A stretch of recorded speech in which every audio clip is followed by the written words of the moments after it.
Hello everybody, my name is Lilly Franks and I am the branch manager of MES Cape Town. When I got to Cape Town last year, I was really shocked to hear how many people are living on the streets. It's estimated now that there are roughly about 12,000 people over Cape Town that are living on the streets. The shelters, the current bed capacity, has space for 130 of those homeless people.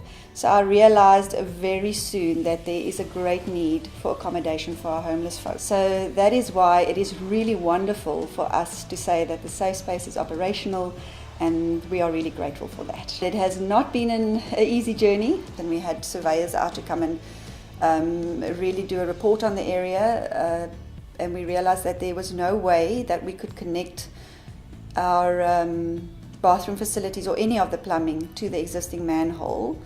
The city in actual fact said it's so bad that we actually cannot connect to the manhole on the property. They asked us to connect to one which is upper in the road, but that's also in the road reserve area. But we ended up also having to put in a sewage pump, which was a very costly exercise. But there was no other way that we could get the safe space operational, so that is what we had to do. It's a step down from a shelter.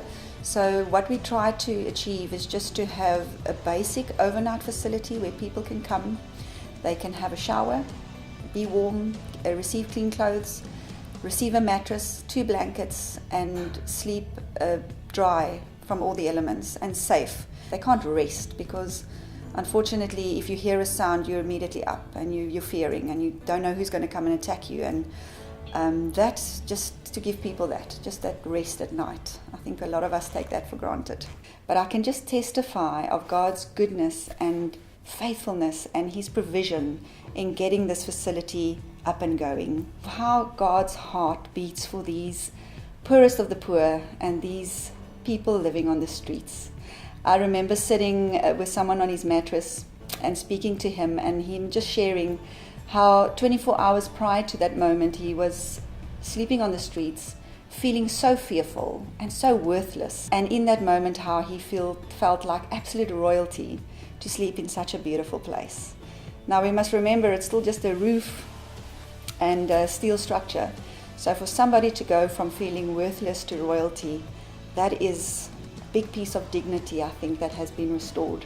So we encourage people actually not to give handouts. We want our clients to take responsibility. We encourage them to become part of our GROW program, where they can actually attend workshops and they go and work during the day for 4 hours. The program is designed in such a way that as you progress and as you also, I want to call it, experience those I can moments and I want to moments, you can become a foreman and a supervisor. We've got an occupational therapist on board as well that really does all the therapeutical services with the guys. It becomes complex to work with a homeless person because there's no one reason for people getting on the street. There's not one solution to fix the problem. It can happen to anyone, and I think that's what people sometimes miss. In the shelter I used to work at the previous branch, we had a CEO, a MD that actually ended up in our shelter.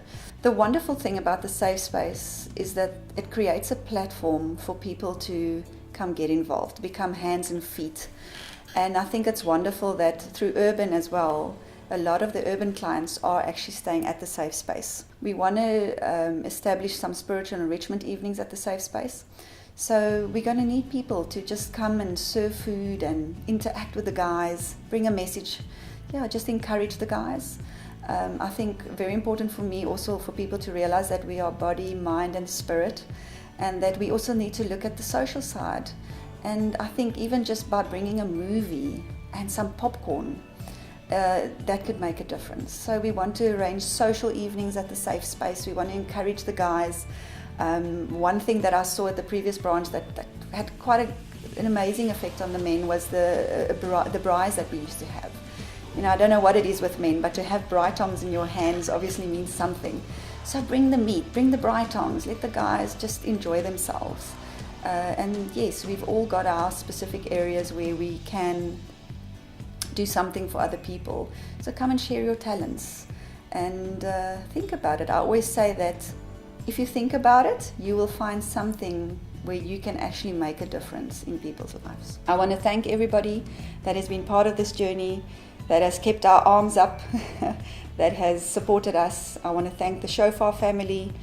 You have meant the world to us. Thank you for opening your hearts and for realizing how important it's been to get this facility in place. Be part of the body that Christ has put in place, because each of us can make a difference and play a part in expanding His kingdom.